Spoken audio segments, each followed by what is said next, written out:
eroici a San Siro, 2-2 con l'Inter dei record, e sto ancora pensando a quel colpo di testa nel finale di Nicolas Viola, che anche oggi ha letteralmente svoltato la partita. Colpo di testa in contropiede, la Padula gli mette un cioccolatino. Viola arriva stanco, ha fatto una corsa da 100 metrista nelle mani di Sommer. Ragazzi, avremmo scritto la storia andando a vincere una partita spaziale, ma va bene così. Il tifoso del Cagliari oggi può essere solo contento, perché alla fine il tifoso vive per queste partite. Una squadra che ha lottato fino all'ultimo, una squadra che soprattutto ci ha creduto, che è andata a San Siro credendo di poter prendere i punti. E il primo che ci ha creduto, ancora una volta protagonista di questo miracolo, è Ser Claudio Ranieri, che al 26esimo decide di cambiare, toglie Jankto, che pure non stava facendo una cattiva partita, ma doveva cambiare, eravamo già sotto 1-0, e inserisce Prati.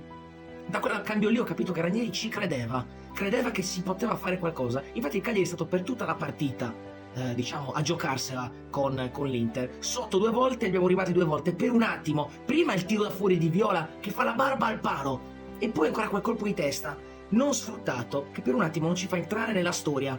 Che dirvi, ragazzi, io sono contentissimo. Oggi, poche parole, godiamoci queste partite qua, perché ripeto, sono i regali più belli che la squadra possa dare ai tifosi. Un punto d'oro, una squadra che è in salute, che settimana scorsa ha battuto l'Atalanta e adesso testa la Juve. Ma sapete cosa vi dico, ragazzi? Quando arrivi a San Siro a giocarti una partita del genere con coraggio, con grinta e pareggi, sfiorando anche la vittoria, a questo punto il Cagliari non deve avere più paura di nessuno. Testa la Juve, l'obiettivo è ancora da perseguire, l'obiettivo è la salvezza, ma con oggi sicuramente un altro mattoncino, anzi direi un mattone enorme, è stato messo. Ancora grandissimi, e soprattutto un grazie a questi ragazzi che ci stanno facendo sognare con un grandissimo finale di stagione, e soprattutto ancora un grazie a quel signore con gli occhiali che vive in panchina, che sicuramente, come ho sempre detto, è la nostra arma in più. Ragazzi, fatemi sapere nei commenti cosa ne pensate di questa grandissima partita storica, ricordate di mettermi il follow, commentiamo insieme la partita, e niente ragazzi, sempre